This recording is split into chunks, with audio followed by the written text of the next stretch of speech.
Back on, and top Hamas leader Ismail Haniyeh and his bodyguard were killed in an attack. The Palestinian group has blamed Israel. This happened in Tehran. He was killed when he was visiting Tehran for the inauguration of Iranian President Masoud Pezeshkian. He also is believed to have met Iran's Supreme Leader Ayatollah Ali Khamenei on Tuesday. Hamas said that Israel was behind the assassination of its Supreme Leader Ismail Haniyeh in Iran's capital, although there is no acknowledgement from Israel on this. Israel claimed responsibility for a strike on Fawd Shakur, the top Hezbollah commander in Beirut, that the IDF said they are the ones who targeted him and took him down. But is this going to be a turning point in West Asia? Let's ask our guests, go straight across to Sushant Sareen, Senior Fellow ORF, and Khalif Ben David, journalist with I24 News, joining us live from Tel Aviv. My namaste to both of you. Thank you. Khalif, if I may ask you, how would you read this? Iran, the world is already pointing fingers and saying it's Israel that's done it. Well, Israel's not claiming credit, but I think it is a safe assumption to say that Israel likely carried out this targeted killing. Let's keep in mind that Israel said following the October 7th massacre in the south that they would target the leaders of Hamas no matter where they are. Not just in Gaza, but elsewhere. And the fact is, Ismail Haniyeh, of course, resides primarily in Qatar. It is would be somewhat difficult for Israel to strike him there. Qatar, of course, is playing a role in the efforts to reach a deal on the hostages. It also has ties with the United States. So the fact that Haniyeh was in Tehran and perhaps an opportunity opened itself up for Israel, it is logical to say that Israel's likely behind it, though as you correctly said, it has not claimed credit for this targeted killing. But how does this affect the geopolitical situation in the region? Are we looking for an escalation? Are we bracing ourselves for an escalation in this region? Because that means other nations will get involved too. It's a great question. Right. I think in the short term, we have to expect some kind of escalation. Iran's leaders have vowed to take revenge, so as their proxy in Lebanon, Hezbollah, for this and for the killing of Fawd Shakur. So I do think that in the short term we should expect something. Remember, a couple of months ago, Iran launched an assault of over 300 missiles, ballistic missiles from their territory. The first time they ever did that. It's likely that will happen again. Will it lead, though, to a bigger regional war? I'm not so sure. The United States will pressure Iran and not to lead this to a bigger regional war. And the United States does have its military assets in place already in the region.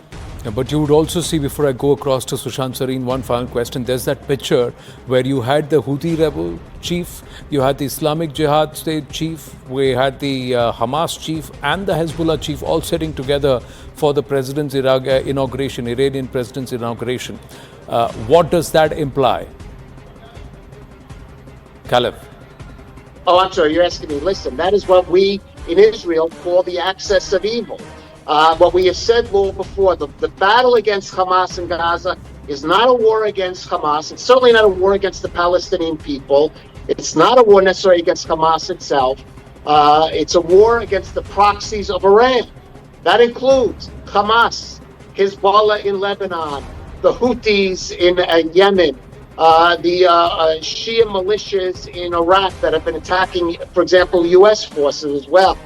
So the expression that Israeli leaders like to use is that that Iran is the head of the snake, and this is one of those instances. If Israel is responsible, which is likely so, that Israel said no. This time we are going to strike. Given what happened recently, the killing of 12 children in the Golan Heights, in the Israeli Golan, by a Hezbollah rocket. So this was a direct response to that. I think an opportunity opened itself for Haniyeh, and Israel took action. Sushant Sareen, just the other day we were talking about escalation in this region, be it in Jammu Kashmir or in Iran. Yeah, look, so I think a lot will depend on what the Iranian reaction is going to be. It is possible that they do something similar, which they did a couple of months back. But that didn't cause any major damage, right? Everybody was prepared for it, and whatever they threw at Israel, it was all shot down. Uh, but what if there is some mass casualty attack from Iran? Will Israel still do a symbolic attack in Iran, or will it retaliate with might? And then, what is the escalation dynamics that follow from that? I think that is something we'll all have to wait for. The other thing is that will the Iranians want to attack directly, or will they use some of their proxies? In which case, the damage which they cause will be of a similar nature which Hezbollah keeps doing, right? They keep firing some rockets, maybe 1 to 5 people die, and that's about it. Israel retaliates. So while the conflict continues, it remains under a certain threshold. So it all depends on how this situation unfolds going forward. But look, let's face it, Anand, the region has been sitting on a powder keg since the terrorist attacks of October 7. Right. And there are fears that this could escalate into a wider regional war. I don't think anybody wants a wider regional war. Israel certainly doesn't want it. Many of the other countries in the region don't want it. But there are other players in the region who are spoiling for a fight. And then there is the whole question of what the US will do. Will the US just say that, okay, we are standing with Israel, or will they actually do something in case hostilities break out? And I think everybody will be watching what the US does, because Israel being such a close ally of the US, if at a time like this they don't fight shoulder to shoulder with Israel, then sitting in India, for example, talking about Quad and security cooperation and all, how does that play out? I think so. US credibility will also be at stake in case hostilities break out. The thing is, there is elections in the US, so there is a flux in terms of who's going to come to power and what's going to happen and what position the US will take. There is Iran, which will have to, because it's humiliation. It's right in their capital that the Hamas chief has been taken down, or a key person has been taken down. Ismail Haniyeh has been there, so they would want to react. So will that tantamount to some escalation? We'll wait and watch. Yes, Caleb Ben David, quickly.